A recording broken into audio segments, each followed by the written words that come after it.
जय हिंद। आज के इस वीडियो में हम क्लास 10th के बायोलॉजी का जो फर्स्ट चैप्टर चल रहा था जिसका नाम था लाइफ प्रोसेस, उसी में जितना पढ़ा दिए थे उसके आगे बताने वाले हैं। तो देखिए, हम प्रकाश संश्लेषण तक पढ़ चुके थे कि प्रकाश संश्लेषण क्या होता है। पेड़ पौधे वायुमंडल से गैस प्राप्त करते हैं यानी CO2, और ज़मीन से जल और मिनरल प्राप्त करते हैं, और उनके अंदर पहले से क्लोरोफिल होता है जो प्रकाश को अवशोषित करने में सहायता करता है। और इस प्रकार पौधे प्रकाश संश्लेषण की क्रिया करते हैं और अपना भोजन बना लेते हैं। आइए समझते हैं कि जो पौधों में गैसों का आदान प्रदान है, यानी कैसे CO2 ले लेता है और उससे कैसे O2 को बनाता है, इसको समझते हैं। देखिए, लिखा है प्रकाश संश्लेषण में गैसों का आदान प्रदान किससे होता है। तो देखिए, पत्तियों की सतह पर, यानी जो पत्ता होता है, तो देखिए पत्तियों की सतह पर सूक्ष्म छिद्र होते हैं जिन्हें रंध्र छिद्र कहा जाता है। इन छिद्रों के द्वारा ऑक्सीजन व कार्बन डाइऑक्साइड का आदान प्रदान होता है तथा वाष्पोत्सर्जन में भी सहायक होते हैं। पेड़ पौधों में गैसों का आदान प्रदान इन्हीं रंध्र द्वारा होता है। देखिए, जिस तरह से हमारे शरीर में हम नाक द्वारा सांस को अंदर और बाहर खींचते रहते हैं, मान लीजिए जब सांस लेते हैं तो आप ऑक्सीजन लेते हैं, और जब सांस छोड़ता है तो कार्बन डाइऑक्साइड आता है। तो जब गैसों का आदान प्रदान हमारे यहाँ नाक से होता है, लेकिन पेड़ पौधों में उनकी जो पत्ती होती है, पत्तियों में छोटे छोटे छिद्र बने होते हैं, छेद बने होते हैं। उसी छेद को हम स्टोमेटा कहते हैं। यानी हम लोग का नाक को हम लोग नोज कहते हैं, लेकिन पेड़ पौधा का जो नाक होता है उसको स्टोमेटा कहते हैं। एक पत्ता को लेंगे तो उसमें हजारों लाखों स्टोमेटा, छोटे छोटे छिद्र पाए जाते हैं। ये स्टोमेटा यानी पत्ती का ये नाक हम लोग को साधारण आँख से नहीं दिखाई देगा। इसको देखने के लिए हम लोग सूक्ष्मदर्शी का प्रयोग करेंगे, तब जाके ये पत्तियों का जो स्टोमेटा है यानी नाक है वो हमको दिखाई देगा। तो चलिए इसको आगे देखते हैं। इसका जो चित्र दिया है यहाँ पर, देखिए यही है स्टोमेटा। एक पत्ती को यानी पेड़ के पत्ता को आप बहुत जूम करके देखेंगे तो इस तरह का स्टोमेटा आपको दिखाई देगा, जिसमें आप देख सकते हैं कि ये अगल बगल की दोनों जो कोशिकाएं हैं, इन कोशिकाओं को द्वार कोशिका कहते हैं। जब द्वार कोशिका के अंदर पानी यानी जमीन से पानी आके इसमें भर जाता है तो इनमें फैलाव हो जाता है और ये रंध्र खुल जाता है, यानी पौधा सांस लेना और छोड़ने की क्रिया चालू कर देता है। जबकि यही रात के समय में ये प्रकाश संश्लेषण क्रिया नहीं होता है, तो ये द्वार कोशिकाओं में से जल बाहर निकल जाता है और ये दोनों जो खुला अभी द्वार कोशिका है ये सट जाता है आपस में और ये बंद हो जाता है। ठीक, और इसमें जो छोटा छोटा ये दिखाई दे रहा है हरा कलर का, इसे हम हरित लवक कहते हैं। हरित लवक में ही क्लोरोफिल पाया जाता है। ठीक, अब आगे देखिए, इसी को रंध्र छिद्र कहते हैं।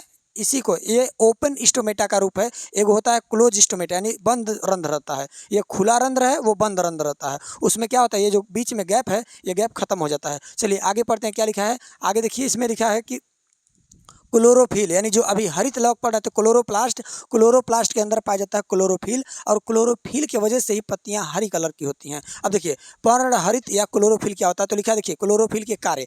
क्लोरोफिल एक प्रोटीन युक्त जटिल रासायनिक यौगिक है।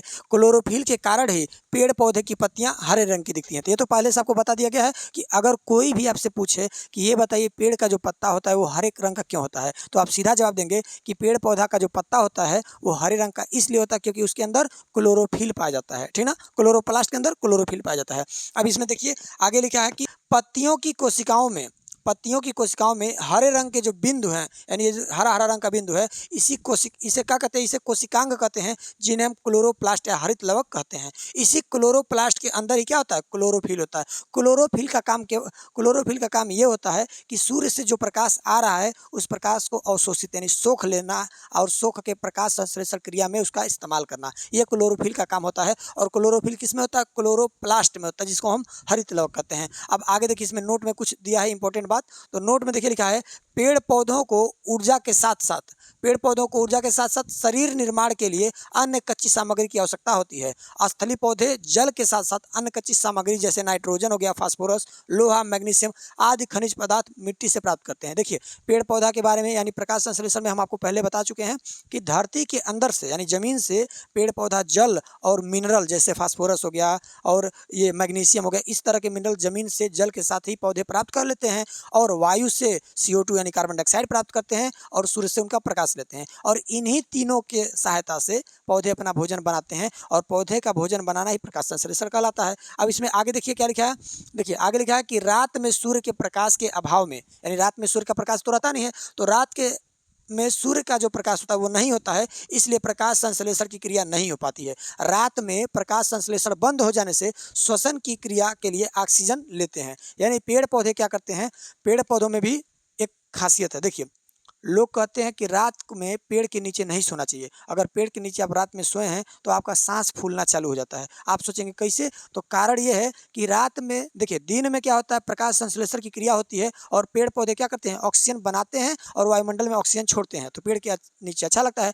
रात में क्या है, प्रकाश संश्लेषण क्रिया हो नहीं रही है और पेड़ खुद ही ऑक्सीजन पर जिंदा रह रहा है, तो अगल बगल का जो सारा ऑक्सीजन होता है वो पेड़ खींच रहा होता है। और आप हैं हेती चुकी, अब पेड़ इतना बढ़न तो वो ऑक्सीजन खींचेगा और उसके नीचे आप अगर सोए हैं तो आपका सांस फूलना चालू हो जाएगा, क्योंकि आपको ऑक्सीजन नहीं मिलेगा। इसीलिए लोग कहते हैं रात को भूत दबा रहा है। अरे पेड़ के नीचे भूत नहीं दबाता है, वहाँ पे ऑक्सीजन कम हो जाता है, इसीलिए सांस फूलना चालू हो जाता है। अभी आगे देखिए, इसमें लिखा है हम लोग के जीवन का तरीका क्या है। हम लोग दिन हो चाहे रात हो, 24 घंटा ऑक्सीजन लेते हैं और CO2 निकालते हैं। लेकिन पेड़ क्या करता है, दिन में ऑक्सीजन निकालता है और CO2 लेता है, और रात में पेड़ भी हम ही लोग की तरह काम करता है, ऑक्सीजन लेगा और CO2 निकालेगा। जबकि कुछ पौधे ऐसे हैं जो 24 घंटा ऑक्सीजन निकालते हैं, जैसे पीपल का पेड़ हो गया, तुलसी का पेड़ पौधा हो गया, ये 24 घंटा ऑक्सीजन निकालते हैं। इसीलिए माना जाता है हिंदू धर्म में कि तुलसी का पौधा अपने आंगन में यदि आप लगाते हैं तो आपको शुद्ध हवा यानी फ्रेश ऑक्सीजन आपको मिलता रहेगा, और वो भी 24 घंटा।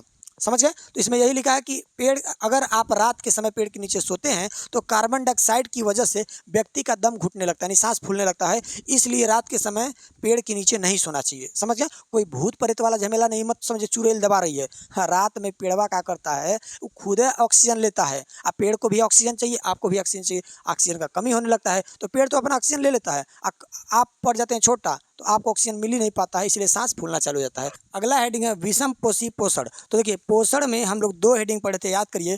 एक था स्वपोषी पोषण और एक था विषम पोषी पोषण। स्वपोषी पोषण हम उन्हें कहते थे कि ऐसे जीव जो अपना भोजन स्वयं बना सकते हैं, उनको स्वपोषी कहा गया था। जैसे पेड़ पौधे, और पेड़ पौधे के बारे में ही अभी तक हम लोग पढ़े हैं कि किस तरह से प्रकाश संश्लेषण होता है, किस तरह से पौधे अपना भोजन बनाते हैं, ये तो स्वपोषी हो गया। अब दूसरा का जो हेडिंग था वो था विषम पोषी, यानी इसको हम परपोषी भी कहते हैं। तो देखिए, विषम पोषी पोषण या परपोषी पोषण, अंग्रेजी में इसको कहते हैं हेट्रोट्रॉफिक न्यूट्रिशन। समझ गए? अब इसमें क्या लिखा है, पोषण का वह तरीका जिसमें जीव अपना भोजन स्वयं नहीं बनाता है या स्वयं संश्लेषित नहीं कर सकता, बल्कि किसी न किसी रूप में अन्य स्रोतों से प्राप्त करते हैं। पोषण करने की इस विधि को विषम पोषी कहते हैं, तथा इस विधि द्वारा पोषण करने वाले जीवों को विषम पोषी कहते हैं। देखिए, पोषण का ऐसा तरीका जिसमें जीव अपना भोजन खुद नहीं बनाता है। जैसे मान लीजिए हम इंसान हैं, हम लोग अपना भोजन खुद नहीं बनाते हैं, बल्कि हम लोग पेड़ पौधों पर और जीव जंतुओं पर डिपेंड रहते हैं। अरे भाई, पेड़ पौधा से अनाज मिलता है, जबकि जीव जंतु से मांस, अंडा, ये सब चीज़ मिलता है, और यही खा पी के हम लोग जिंदा रहते हैं। ठीक, तो हम लोग क्या हो गए, विषम पोषी। कवक हो गया, फंगस हो गया, मनुष्य हो गया, और अन्य जंगली जानवर या जीव हो गए जो दूसरे पर डिपेंड हैं, उनको हम क्या कहते हैं, विषम पोषी कहते हैं। आगे देखिए, विषम पोषी के प्रकार क्या हैं। तो देखिए, विषम पोषी पोषण के जो प्रकार हैं वो 3 प्रकार के होते हैं। सबसे पहला देखिए क्या है, मृतजीवी पोषण। सबसे पहला है मृतजीवी पोषण, अंग्रेजी में कहेंगे इसको सैप्रोफाइटिक न्यूट्रिशन, यानी पोषण का ऐसा तरीका जिसमें जो जीव होता है किसी मरे हुए जीव या सड़े गले जीवों से अपना भोजन प्राप्त करता है, उसे क्या कहते हैं, मृतजीवी। जैसे देखिए, कवक, बैक्टीरिया तथा कुछ प्रोटोजोआ, जो कवक और बैक्टीरिया हैं, ये सब सड़े हुए चीज़ों से या मरे हुए जीवों से प्राप्त करते हैं। आप देखेंगे कहीं किनारे अगर सड़क पर या कहीं भी कोई जानवर या जीव मर जाता है तो उसमें कीड़े पड़ जाते हैं, धीरे धीरे बैक्टीरिया उसमें आ जाते हैं और उसको धीरे धीरे नष्ट करना चालू करते हैं और खाते रहते हैं। तो उनको हम कहते हैं मृतजीवी पोषण, यानी मरे हुए जीवों से अपना पोषण प्राप्त करना क्या कहलाता है, मृतजीवी पोषण। अगला देखिए, परजीवी पोषण क्या है। तो लिखा है, पोषण का वह तरीका जिसमें जीव अन्य जीवों के शरीर के अंदर या बाहर अस्थायी या अस्थायी रूप से रहकर उससे अपना भोजन प्राप्त करते हैं, परजीवी पोषण कहलाते हैं। इसमें 2 प्रकार के जीव की भागीदारी होती है, एगो पोषी, एगो परजीवी। ठीक ना, जिसके शरीर से परजीवी अपना भोजन प्राप्त करते हैं उसको कहते हैं पोषी। ठीक, और वह जीव जो पोषियों के शरीर से भोजन और आवास का अवशोषण करता है। जैसे मान लीजिए, इसको ध्यान से समझिएगा। देखिए, परजीवी का मतलब होता है कि जो आपके शरीर में रहकर बिना आपको मारे या नुकसान पहुंचाए, नुकसान तो मान लीजिए पहुंचा ही करता है, आपको मारता नहीं है, आपके शरीर में रहकर आप ही से अपना भोजन प्राप्त करता है। जैसे बलवा में रहता है ढीलो, उसको जू कहते हैं ना, तो जो जू रहता है वो आप ही का खून पीता है और आप ही के बाल में रहता है। तो बताइए, उसको घर द्वार भी मिल गया प्रधानमंत्री आवास योजना की तरफ से, और आपका खून भी आराम से पी रहा है बिना 5 किलो राशन जैसन, यानी आपके घर यानी आपके शरीर के अंदर रह रहा है और आप ही से अपना भोजन भी प्राप्त कर रहा है, उससे हम कहते हैं परजीवी। जैसे एग्जाम्पल एक और है, पेट में पहले समय में कीड़ी या केचुआ हुआ करता था। अभी लोग दवाई ज़्यादा बढ़िया से खाते हैं कीड़ी का, इसलिए अभी कम होता है। न तो पेट में कीड़ी या केचुआ होते हैं, वो सभी परजीवी के ही उदाहरण है। आप ही के आंत में, आप ही के शरीर में रह के और आपसे अपना भोजन प्राप्त करते हैं। सब ऐसा जीव जो आपके शरीर में रह कर आपसे ही अपना भोजन प्राप्त भी कर रहा है और आपके शरीर में रह भी रहा है, उसी को हम परजीवी कहते हैं। तो देखिए, अगर हमारे शरीर में कोई परजीवी रह रहा है तो हम उसके लिए पोषी यानी होस्ट हो गए, और वो हमारा समझिए गेस्ट हो गया, यानी वो मेहमान हो गया और हम मेजबान हो गए। हमारे शरीर में रहकर हम ही से भोजन प्राप्त कर रहा है, तो उसको क्या कहेंगे? उसको परजीवी कहेंगे, क्योंकि दूसरे के ऊपर, पर मतलब दूसरा, जीवी मतलब जीव, यानी दूसरे के ऊपर रह रहा है, वो परजीवी हो गया। और हम क्या हो गए? उसके पोषी हो गए, हम उसको पोषण प्रदान करा रहे हैं। तो देखिए, पोषी वह होता है जिसके अंदर या जिसके शरीर पर परजीवी रहता है। जैसे आप देखेंगे भैंस या गाय होती है, उसके ऊपर किलनी होती है। किलनी का मतलब हो गया, जैसे हम लोग के बाल में जूं होता है, ढीलो जिसको कहते हैं, और ढीलो के बड़की दीदी को किलनी कहते हैं। बढ़न बढ़न होती है ढीलो से बड़ा साइज का, वो बहुत भयानक खून सब पीती हैं। तो किलनी मान लीजिए भैंस के ऊपर है, अब भैंस के ऊपर जो किलनी या गाय के ऊपर किलनी है, उसको कौवा जब उसके ऊपर बैठ जाता है तो किलनिया को नोच नोच खाता है। तो इससे दोनों को फायदा हो जाता है। एक तो भैंस को ये फायदा होता है कि कौवा उसका किलनी नोच के खा जा रहा है, क्योंकि किलनी जब तक उसके शरीर पर था उससे अपना पोषण प्राप्त कर रहा था, इसलिए किलनी क्या हो गया? परजीवी। अब भैंस क्या हो गई? पोषी। तो पोषी या परजीवी आपको समझ में आ गया। जैसे देखिए एग्जाम्पल इतना बढ़िया लिखा है कि जैसे मच्छरों में पाया जाने वाला प्लाज्मोडियम एक परजीवी है, और मनुष्य के आंत में पाए जाने वाला फीता कृमि मतलब केचुआ टाइप में होता है, गोल कृमि होता है, या बालों के अंदर जूं है, या वो पौधा, कोई भी पौधा है जो उस पर अमर बेल या लताएं चढ़ जाती हैं, उससे अपना पोषण प्राप्त करती हैं। समझ गए? जैसे मान लीजिए एक बात आप हमेशा याद रखिएगा, कभी भी किसी इंसान को मच्छर नहीं काटता है। इस बात को एकदम याद रखिएगा, किसी भी इंसान या व्यक्ति को मच्छर नहीं काटता है, उसको काटती है मादा मच्छर यानी मच्छराइन काटती है। और जो मच्छरैनियाँ काटती है ना, तो सारा मच्छराइन एक जैसा नहीं है। एगो मच्छराइन का प्रजाति है, उसका नाम है एनाफिलीज। एनाफिलीज नाम की जो मच्छराइन होती है, वो जब आपको काटेगी तो उसके चोंचवा में यानी जो डंक जो रहता है, उस चोंच में उसके एगो परजीवी रहता है, एगो प्रोटोजोआ रहता है, जिसका नाम है प्लाज्मोडियम। और जैसे वो आपको काटेगी और खून पिएगी तो अपने चोंच से प्लाज्मोडियम वहीं छोड़ देगी। और जैसे प्लाज्मोडियम आपके शरीर में गया, अपना संख्या इतना तेज पॉपुलेशन बढ़ाएगा, जनसंख्या, तुरंत आपको बीमार कर देगा और आपको मलेरिया नाम का रोग हो जाएगा। तो याद रखिएगा, मादा मच्छर ही सबको काटती है, मच्छराइन काटती है, मच्छर किसी को नहीं काटता है। बात ध्यान से याद रखिएगा, ठीक।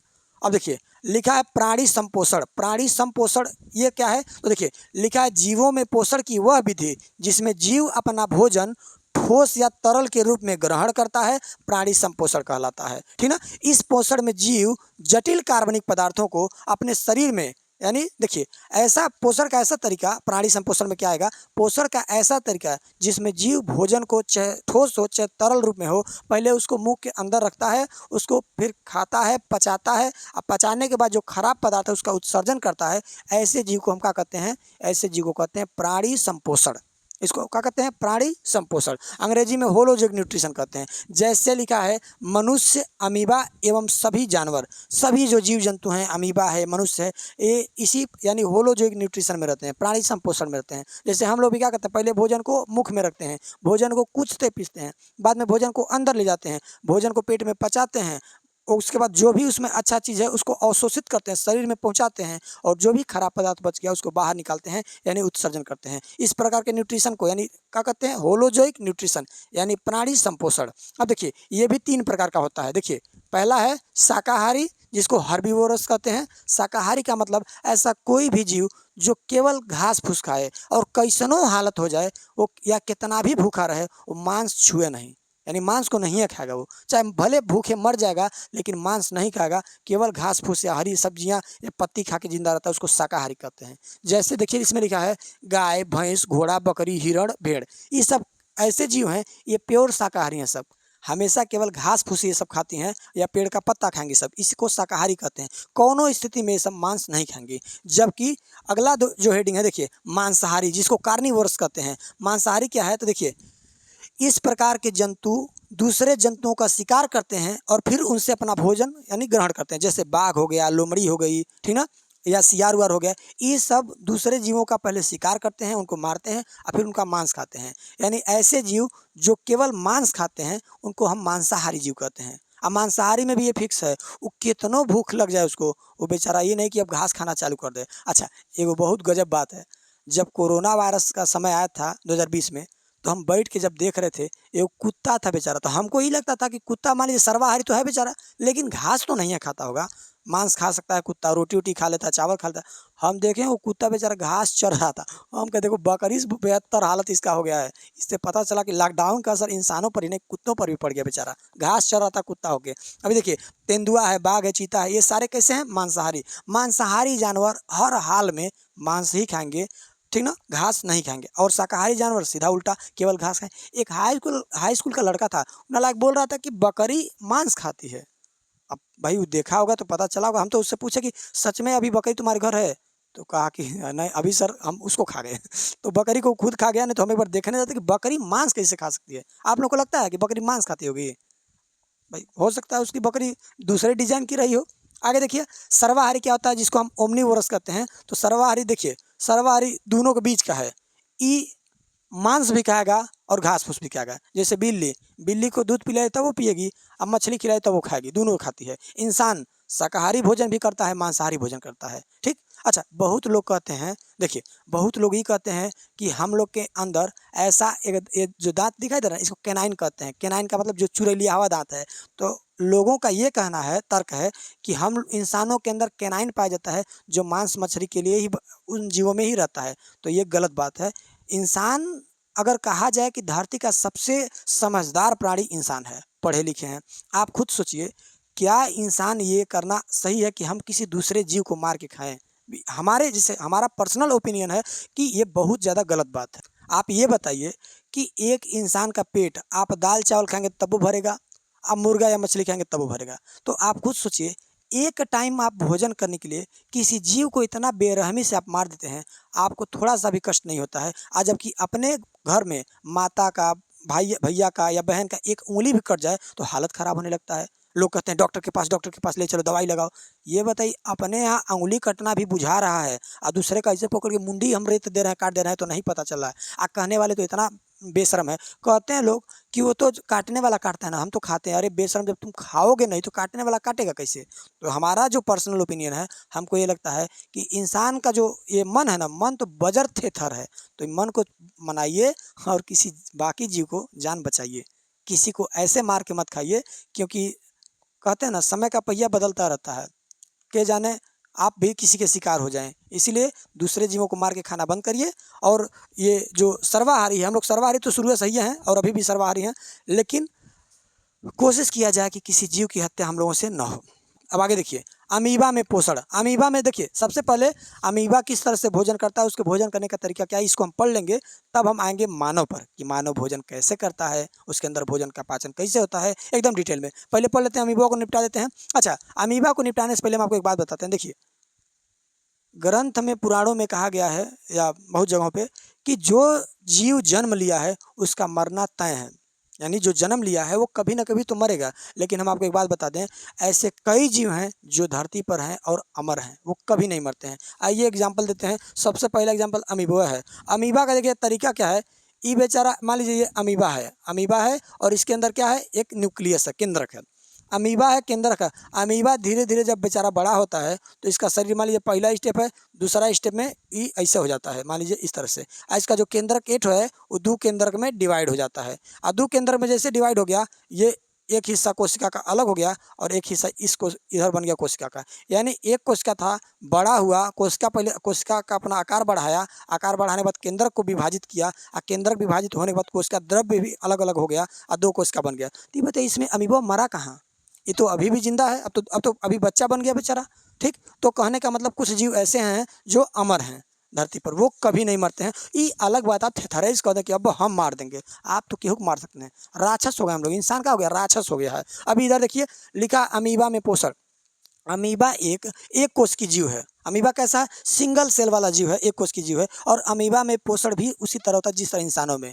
जैसे हम लोग पहले भोजन को मुख में खाते हैं यानी रखते हैं, फिर उसको पचाते हैं। पचाने के बाद जो वेस्ट मटेरियल बचता है उसका उत्सर्जन यानी निष्कासन करते हैं, शरीर से बाहर निकालते हैं। सेम वही काम अमीबा का है। अमीबा देखिए कितना बढ़िया डिजाइन से काम कर रहा है। तो इसका देखिए, इसका तरीका ये है, देखिए ये अमीबा है। अमीबा के आगे देखिए, अमीबा के अंदर केंद्रक है, बीचों बीच में केंद्रक है, और यहाँ पर अमीबा के सामने एक खाद्य कण है, जो खाने वाला एक कण है, इसका भोजन है।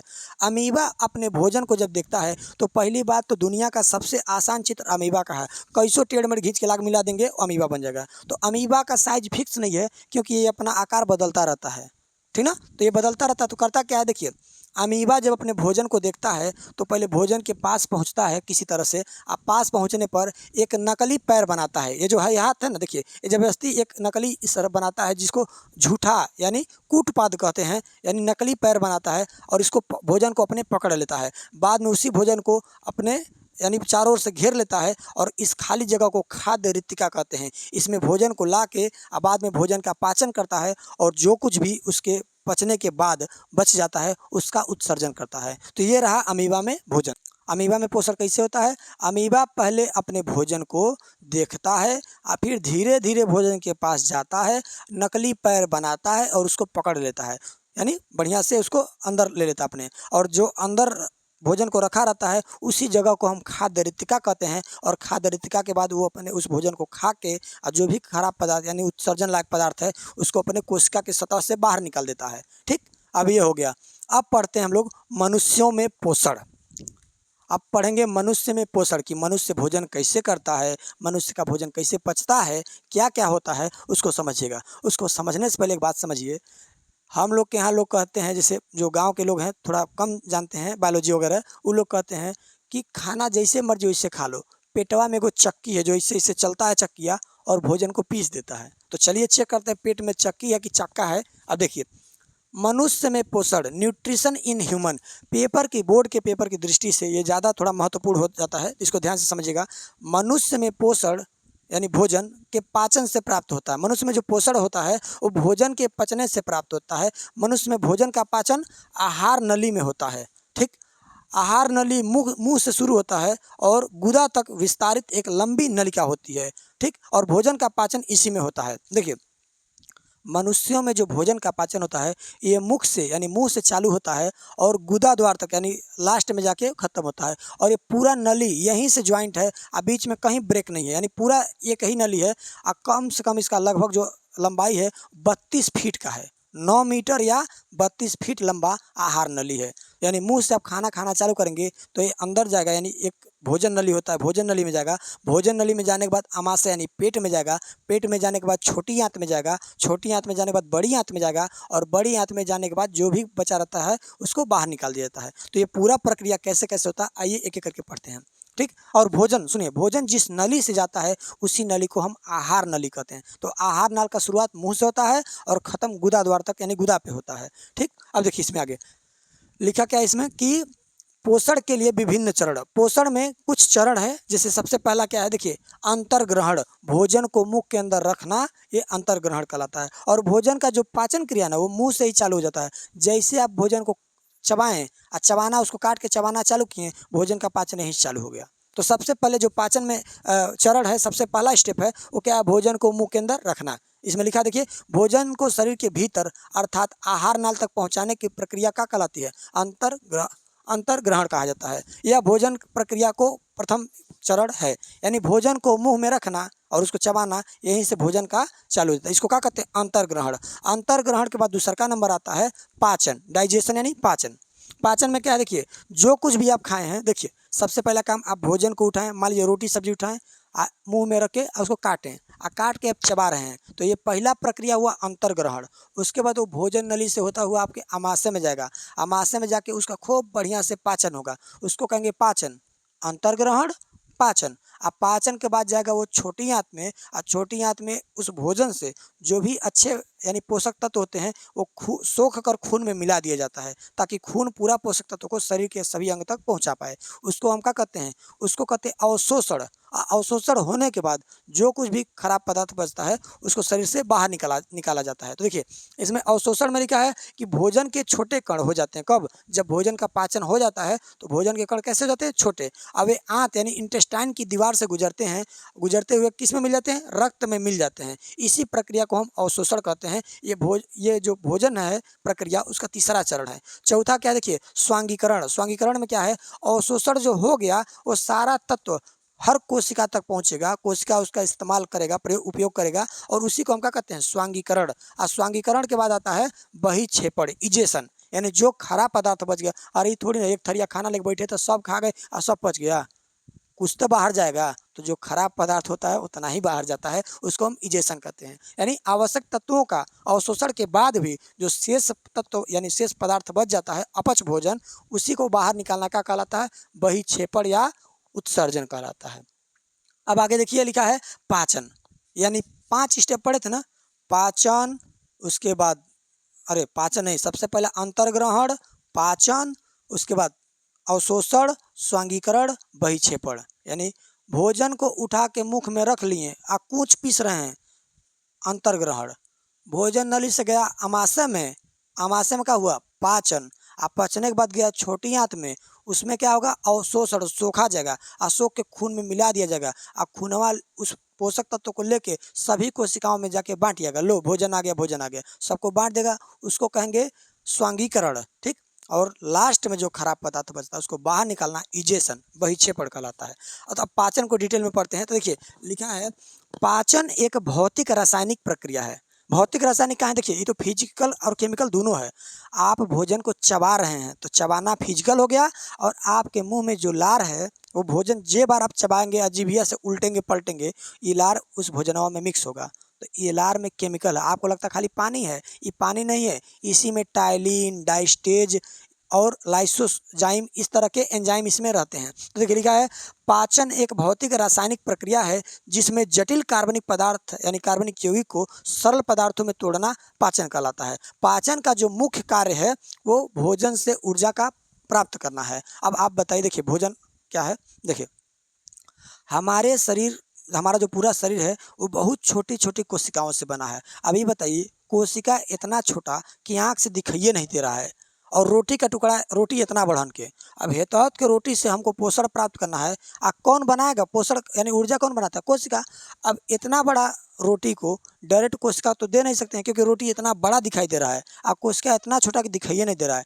तो इस बड़े से चीज़ को ऐसे तोड़ेंगे कि तोड़ते तोड़ते तोड़ते तोड़ते इतना छोटा बना लेना है कि वो कोशिका के लायक हो जाए।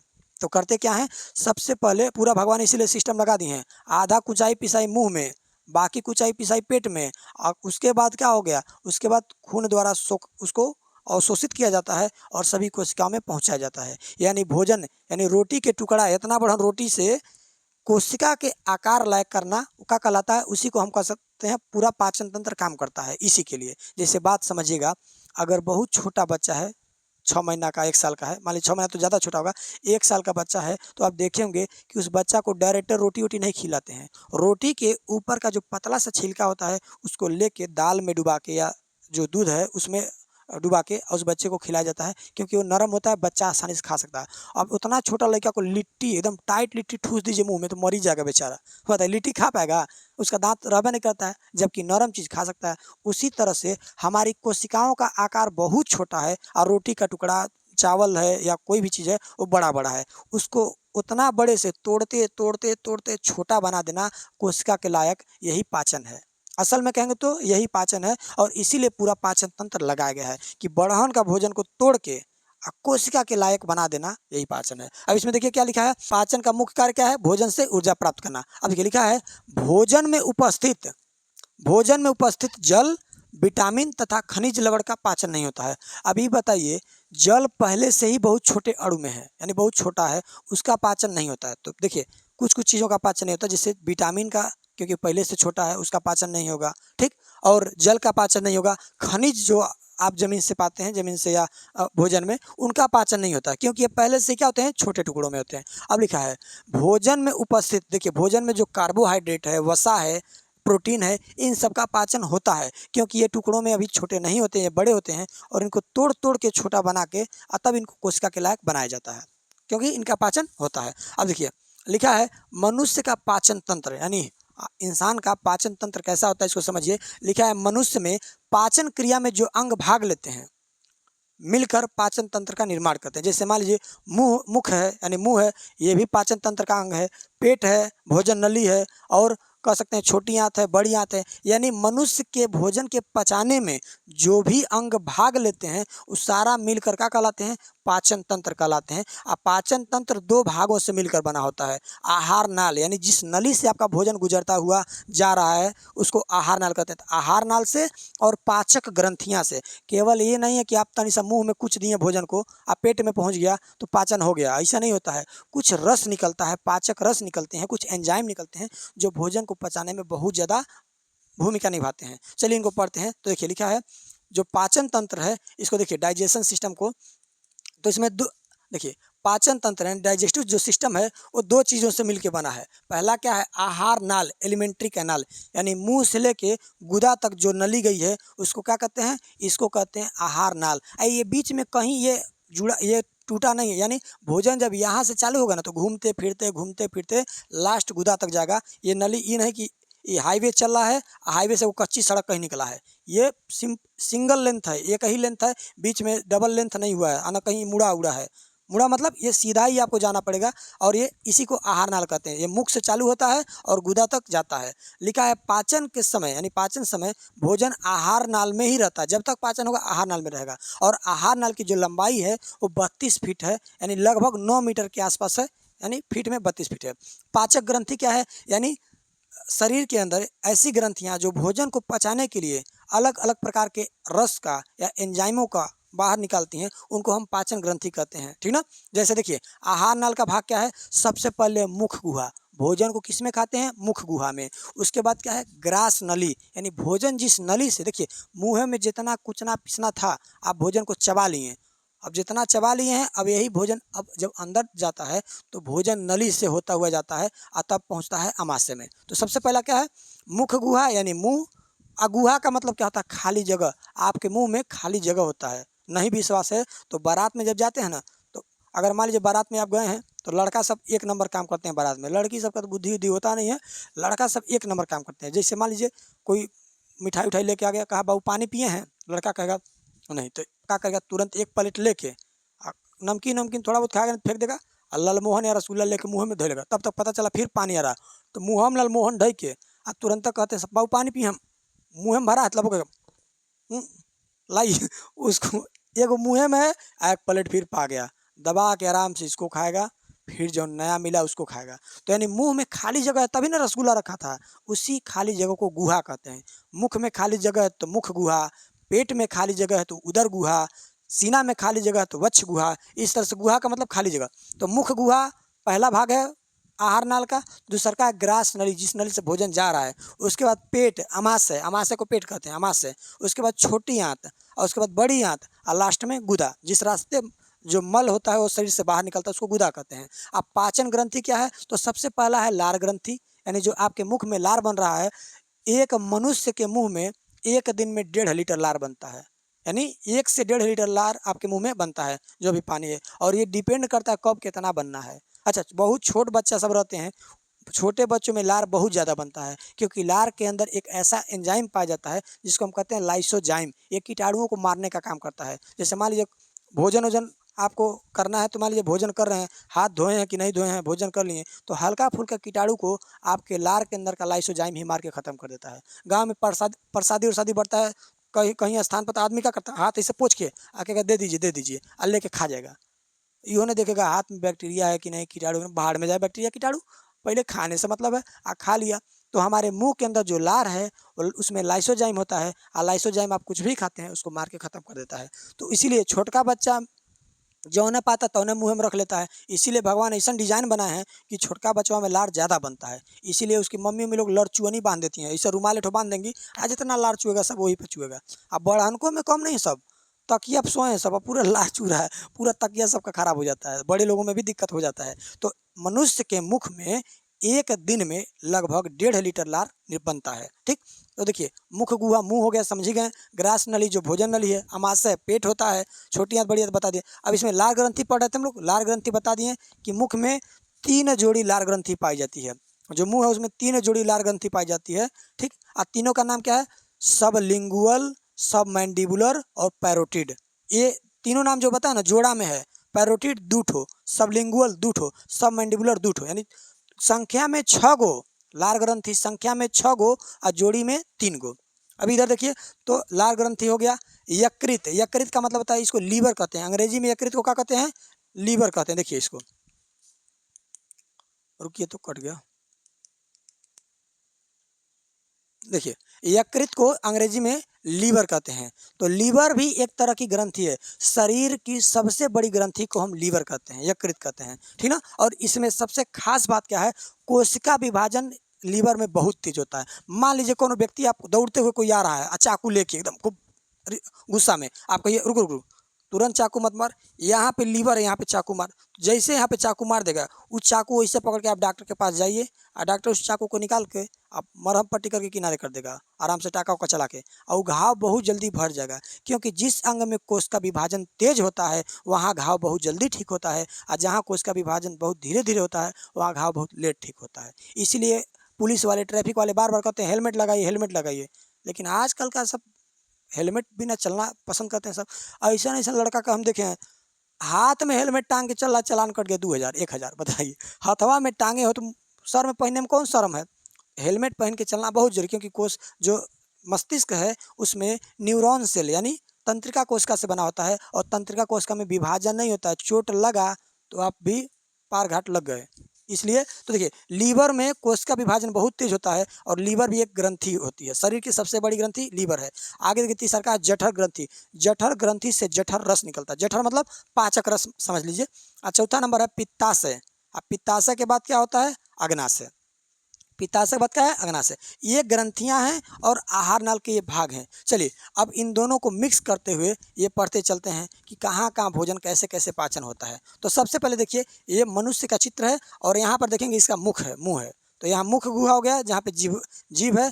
तो यहाँ से जब मनुष्य भोजन ग्रहण करता है, भोजन ग्रहण करेगा, तो इस नली को देखिए, यहाँ से मान लीजिए इसको बेचारे को रसगुल्ला खिला देते हैं, खा लो बाबू खा लो।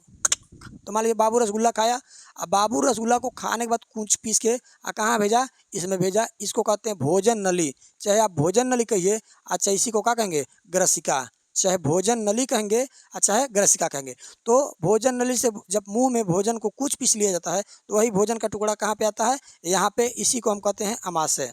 ये देखिए, इसको कहते हैं अमाशय। तो भोजन कहाँ पे आता है? अमाशय में। अमाशय में आने के बाद देखिए, अमाशय में जब आ जाता है तो इसके बाद इसमें नीचे अंदर जो ये बहुत पतला पतला वो छोटी आंत है, और बगल में क्या है? बड़ी आंत है। इसको कहते हैं लीवर। लीवर का संख्या याद रखिएगा, लीवर 8 होता है शरीर में, ठीक ना। लड़की सबको पूछते क्लास में लीवर कट हो, तो बात ही है, आँख दिखाई दे रहा है, हाथ दिखाई दे रहा है, तो बाहर का पार्ट पूछ जाए तो उसको कहती है सब 2 ठो है 4 ठो है। लीवर पूछते सोचते हैं सब 8 हो है कि 2 ठो है, कहते सर 8 हो, तो बहुत खुशी होता है। चलिए भाई, लीवर कम से कम बेचारी जान गए। पूछते हैं फेफड़ा कट हो, कहती है 2 ठो, दिल के ठो 2 ठो, बताइए 2 ठो। इसलिए थोड़ा गड़बड़ हो जाता है। तो देखिए, तो लीवर मनुष्य में एक ही पाया जाता है। तो चलिए आगे पढ़ेंगे, आप पढ़ के तब समझेंगे। पहले रुकिए, पहले थोड़ा सा हम थ्योरी तरह से बता देते हैं कि आपको पहले समझ में आ जाए कहानी क्या है, उसके बाद एक एक हेडिंग पढ़ेंगे। देखिए, सबसे पहले जब भोजन को हम मुख में रख के चबाते हैं, तो भोजन को अच्छी तरह से चबाने में मुख के अंदर यानी कई ठो लार ग्रंथि पाई जाती है, जैसे 3 जोड़ी है। एगो है पैरोटिड, कान के जस्ट नीचे। पैरोटिड ग्रंथि को कर्ण मूल ग्रंथि कहते हैं। कान के नीचे, कर्ण मतलब कान, कान के नीचे ग्रंथि पाई जाती है। यहाँ पर अगर आप तेज दबाएंगे तो यहाँ दर्द होगा आपको, बहुत तेज। यहाँ पे तेज से दबाएंगे तो दर्द होगा, क्योंकि यहाँ पे कर्ण मूल ग्रंथि यानी पैरोटिड ग्रंथि पाई जाती है। पैरोटिड ग्रंथि में सांप, जो ये ग्रंथि है पैरोटिड, ये सांप में भी होता है। सांप अपने पैरोटिड ग्रंथि में जहर रखने का काम करता है, और हम लोग में एंजाइम बनता है। तो पहला ग्रंथि का नाम है दूगो, देखिए पैरोटिड एक जोड़ी, उसके बाद सबलिंगुअल जी यहाँ पे सबलिंगुअल एक जोड़ी, सब मैंडिबुलर यहाँ पे, मैंडिबल मतलब जबड़ा का जो हड्डी होता है उसको मैंडिबल कहते हैं, तो मैंडिबल के नीचे है सब मैंडिबुलर। तो 3 जोड़ी लार ग्रंथि मुंह में पाई जाती है। कौन कौन? पैरोटिड, सबलिंगुअल, सब मैंडिबुलर। पैरोटिड, सबलिंगुअल, सब मैंडिबुलर, या इसे कह सकते हैं पैरोटिड, सबमैंडिबुलर, सबलिंगुअल, यानी 3 जोड़ी लार ग्रंथि मुंह के अंदर पाई जाती है। और इन्हीं से आपके मुंह के अंदर टायलिन, डायस्टेज, लाइसोजाइम इस तरह के एंजाइमों का निर्माण होता है जो भोजन को पचाने में बहुत ज़्यादा सहायता करते हैं। अभी देखिए उसके बाद, अच्छा बहुत लोगों को खाने का तरीकों गड़बड़ होता है। दाल चावल रोटी सब्जी जौने पाए एकदम कंपाइन की तरह, जैसे कंपाइन नहीं खाता वैसे कूचने पीसने से मतलब थोड़े ना है। विज्ञान कहता है कि अगर आप एक कवर भोजन उठाएंगे उसको 32 बार चबाइए और तब उसको अंदर जाने दीजिए। यहाँ कितना लोग खाना निकाला निकाला गया है और 2 मिनट में खा किनारे, बहुत तेज खाते हैं, बहुत तेज खाते हैं, वाह भैया बहुत नाम है इनका। अरे बेशरम, नाम भाड़ में गया। तुम पूरा लुडवा यानी जितना बढ़िया से चबाना चाहिए उतना बढ़िया से नहीं खाए तो सारा मेहनत पेट को करना पड़ेगा, और बाद में एसिडिटी होगा, गैस बनेगा, तो बाद में कहेंगे कि भैया खानवा भर बहुत तेज खाते थे, बाकी पेटवा उनका खराब है। तो खराब काहे है? भोजन को जब विज्ञान कहता है एक कवर को 32 बार चबाइए, तो नए टाइम में 32 बार मत चबाइए, 8-10 बार तो चबाइए। आप भोजन को जितना बार चबाते हैं ये लार उसी भोजन में मिक्स होता है और भोजन का टुकड़ा भी छोटा छोटा हो जाता है और भोजन को पचने में भी आसानी होता है। और अगर कंपाइन की तरह से दाल चावल रोटी सब्जी खाते रहेंगे ना तो वो पूरा खा के तुरंत घोट जाएंगे, पानी पी के घोट जाएंगे उसको, और जब पूरा एकदम घोट के अंदर चला जाएगा तो बाद में पूरा मेहनत पेट को करना पड़ेगा। जो मेहनत दांत को करना चाहिए और दांत नहीं किया तो पेट में गया, तो पेट में हाइड्रोक्लोरिक एसिड होता है, उसको मेहनत ज़्यादा करना पड़ जाएगा। इसलिए कंपाइन की तरह खाना मत खाइए, इंसान की तरह खाना खाइए, उसको आराम से चबा। खाने में कम से कम आपको आधा घंटा लगाना चाहिए, ये नहीं 2 मिनट में खाना आया 3 मिनट में साफ। इंसान को आराम से खाना चाहिए, ये अच्छी बात होती है। हम खाना खाना चालू करते हैं तो आधा घंटा से कम नहीं, ठीक ना, आधा घंटा तक आराम से खाते हैं। 32 बार हम नहीं चबाते हैं, 32 बार कौन चबा पाएगा, बहुत टाइम शाम हो जाएगा हमको चबाते चबाते, ठीक ना। तो देखिए, तो मुख में हम लोग भोजन को यानी चबाते हैं अच्छे से, और उसके बाद आता है नंबर भोजन नली का। तो देखिए जब जितना बार मुंह में आप भोजन को चबा लिए हैं खूब बढ़िया से उसमें लाइसोजाइम, टाइलिन, डाइस्टेज ये सब मिक्स हो गया है, तो वही भोजन आगे भोजन नली से जाता है अमाशय में। तो जो भोजन आप चबा वाली है, मान लीजिए भोजन आप खूब बढ़िया कूच रहे हैं, चबा रहे हैं, अब बाद में बाल उसमें आ गया, आपको आपकी जीभ से एहसास हुआ कि बाल आ गया, तो आप उसको थूक देते हैं। तो जो भोजनवा अभी आप कूच पीस के और उसमें लार मिक्स करके और जो थूके हैं, और वो भोजन भोजन नहीं रह गया, उसको बोलस कहते हैं। यानी मुंह में खाया हुआ भोजन जिसको खूब चबा लिए, उसमें लार मिक्स हो गया, अब वो भोजन नहीं है, अब उसको हम बोलस कहते हैं, विज्ञान की भाषा में उसको बोलस कहते हैं। तो जब भोजन हम करते हैं चबा लेते हैं तो ये बन जाता है बोलस, अब बोलस जाता है भोजन नली से अंदर। तो भोजन नली में एगो गति होती है जिसको हम कहते हैं क्रमानुकुंचन, क्रमाकुंचन गति। यानी पहले मान लीजिए इस तरह से भोजन जैसे जैसे नीचे आएगा, ये नीचे का हिस्सा फैलता जाएगा और सिकुड़ता जाएगा, फैलता सिकुड़ता फैलता सिकुड़ता इस तरह से रहेगा। इस तरह से होता ही है। भोजनवा जैसे खाएंगे डब डब पेटवा में नहीं गिरेगा। मान लीजिए इंसान रोटी खाया और गिरा ढप से, तो दिक्कत हो जाएगा। तो भोजन बहुत आराम आराम से सरकते हुए जाता है इस नली में। इन नली में बार बार क्रमाकुंचन गति होती है, एक बार फैलना सिकुड़ना, इससे भोजन धीरे धीरे आपके पेट में जाके गिर जाता है, ठीक। और आपको भले उल्टा लटका दिया जाए, ये नहीं है कि भोजन पेट में से फिर बाहर मुंह में आ जाएगा, उसमें एक वाल्व की तरह से लगा होता है, भोजन गिर भले गया वापस आना मुश्किल हो जाता है, ठीक। तो भोजन नली में जब भोजन जाता है तो किस गति से जाता है? क्रमाकुंचन गति से आगे बढ़ता है। तो जैसे भोजन आगे बढ़ते हुए पेट में आया तो पेट में आके भोजन का पाचन होता है। चलिए इसको पाचन तंत्र को कल पढ़ेंगे। जय हिंद।